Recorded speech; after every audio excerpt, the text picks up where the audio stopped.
Moj gost u studiju u intervju tjedna je Marko Perković-Thompson. Marko, dobro večer, dobrodošao. Dobro večer, hvala.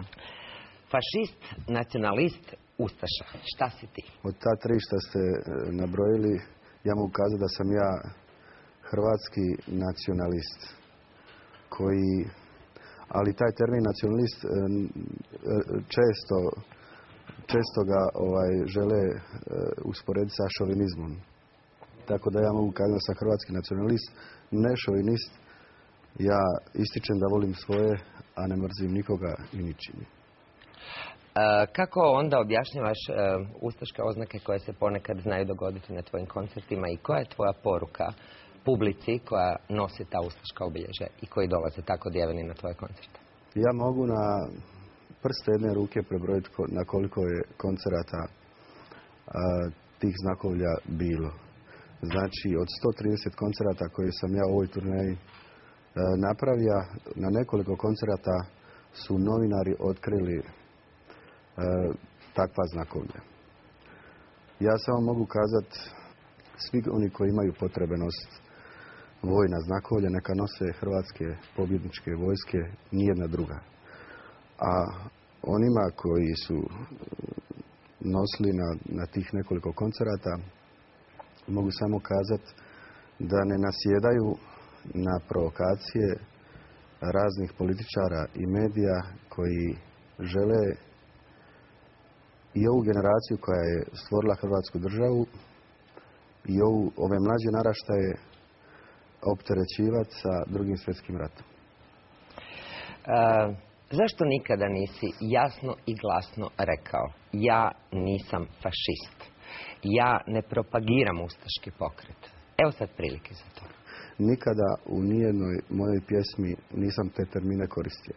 Nikada u nijednoj svojoj izjavi nisam poziva se niti na fašizam, nacizam i sve ono što mi prepisuju. Nikada nijednom svojim gestom, niti u svom nastupu nisam imate. Tako da teško mi je kazati ili odgovoriti na to zašto nikad nisi odbija nešto što nikad nisi rekao da si to bija ili da si to probao. To su stvari koje je teško sjediti sad ovdje na ovoj stolici i odgovarati na optužbe na djela koja nikad nisam počinio. Kako objašnjavaš i kako doživljavaš zabranu koncerta u Švicarskoj koja se evo dogodila nedavno? I ne samo Švicarske, nego zemalja Europske unije. Pa to je bilo jedno veliko iznenađenje za mene, s obzirom da sam ja u Švicarskoj i zemljama Europske unije puno nastupa. U 18 godina u samoj Švicarskoj sam nastupio možda 15-20 puta. Nikada nije se dovodilo u pitanje nijedan moj nastup.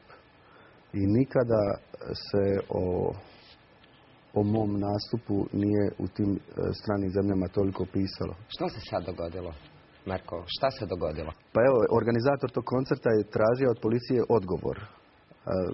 Pa može i to biti nekakav možda i moj dijelom odgovor. Kad je rekao da tada dok sam ja dolazio u Švicarsku nisam bio toliko popularan.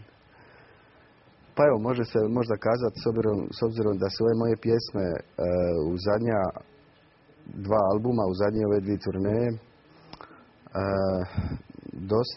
dosta prihvaćene od strane publike. I moja glazba okuplja veliki broj ljudi. Na samoj zadnjoj turneji od 130 koncerata preko 1.200.000 ljudi je došlo posjetiti moje koncerte. Moje pjesme govore o ljubavi prema našim hrvatskim vrednotama, o našoj tradiciji, o našoj povijesti. One na jedan način imaju odgovor na sve ovo što tišti hrvatskog branitelja, hrvatskog čovjeka, hrvatsku obitelj i tako dalje. Držim da ovaj svjetonazor koji ja propagiram je jednostavno suprotan i od onih ljudi koji imaju nekakav, ajmo reći, utjecaj i koji mogu donijeti ovakve odluke. Političare? Političare, prvenstveno mislim na njih, da. Marko, rekao si da sumnjaš da su napadi na tebe koordinirani, da su koordinirani iz jednog centra. Šta si pri tome mislio? Odnosno, na koga si mislio? O čemu se radi? Imaš li dokaza za to? Konačno mi je drago da je javnost saznala o kome se zapravo radi, ko je glavni progonitelj mene i moje publike.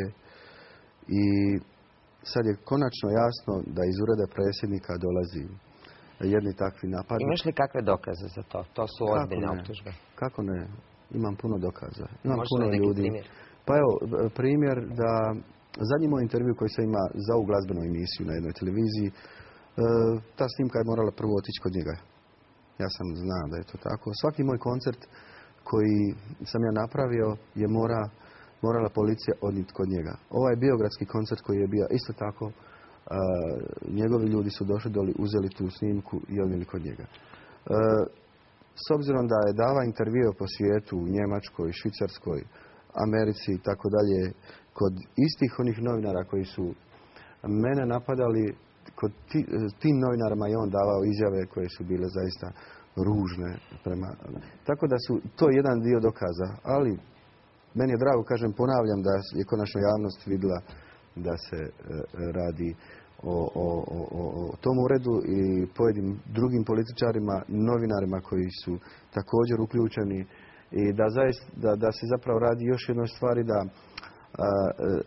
jednostavno moje pjesme su potpuno u suprotnosti sa tim svjetonazorom koji oni cijelo vrijeme žele propagirati. Moj svjetonazor je upravo Koji je njihov svjetonazor koji je u kontradikciji sa tvojim? Nacionalan, prokomunistički i tako dalje. Misliš da oni ne vole ovu zemlju? Pa mislim da ne vole.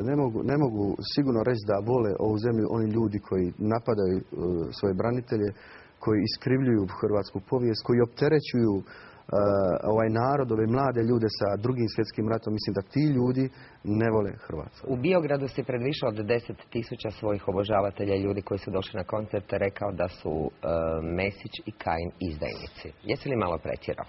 Ma krivo je prenešeno, ja nisam eksplicitno tako izjavio, nego sam jednostavno u kontekstu kao što nam se sad događa u zadnjih godina gdje se sotonizira Domovinski rat, gdje se omalovažavaju branitelji, gdje se procesuiraju neki ljudi, i ono sve što se događa u zadnje vrijeme, ono o čemu narod priča. U tom kontekstu si rekao da su oni izdajnici. Jer provoditi jednu takvu politiku za mene je samo može čovjek koji ne voli tu zemlju. Jel? Tako da nisam ja doslovno baš tako izjavio, ali oni su o to mogli vidjeti s obzirom da su snimali moj koncert. Policija inače snima svaki moj koncert. Ajmo pustiti Mesića i Kajina na stranu. Ali ne misliš li da označavajući predsjednika kao izdajnika ipak na neki način vrijeđaš samu instituciju predsjednika kao instituciju? Dakle, predsjednik je legalno izabran od ovoga naroda. On je dobio najveći broj glasova i verificirano je postao predsjednik. Misliš li da ta ipak predsjednička institucija možda treba imati nekakav dignitet? On je građanin kao i ja. Kad on može tako otvoreno mene napadat i proglašavati me nacistom, za mene je to jedna velika uvreda. I tako otvoreno govoriti, zašto ja ne bih imao pravo na svoje jedno mišljenje?